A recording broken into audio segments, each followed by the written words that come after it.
मिठाइया देवा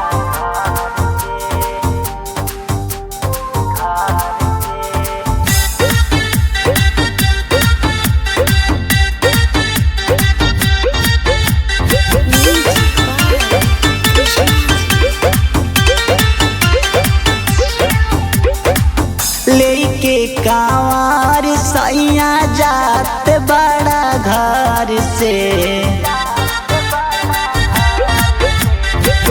लेके कांवर सैया जात बड़ा घर से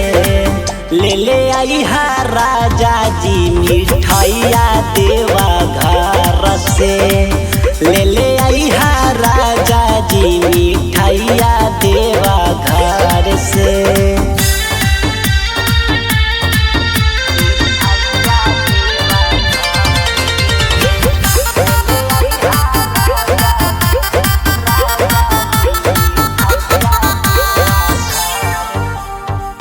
हरी हरी चूड़िया लैहा राजा शंखा बोला वही जाके पेड़ा मासा हुरा बाड़ी होला।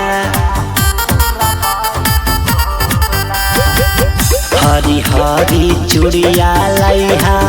राजा शंखा बोला वही जाके पेड़ा मासा हुरा बाड़ी होला। बाबुआला कर धन लैहा राजा जी कमार के ले आई हा राजा जी मिठाइया देवा घर से ले आई हा राजा जी मिठाइया देवा घर से।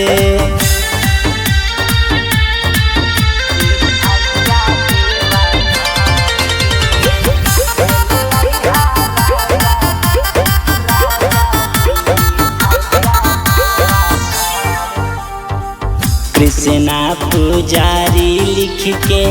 देतानी परचा रुपया ना रगल में करी हाना खर्चा बात बुझतनु ए जी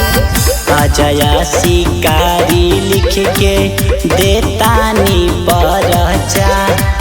रुपया ना रगल में करी हाना खर्चा संघवा में ले जइहा नवनीत देवार के ले आई हा राजा जी मिठाइया देवा घर से ले आई हा राजा जी मिठाइया देवा घर से देवा घर से।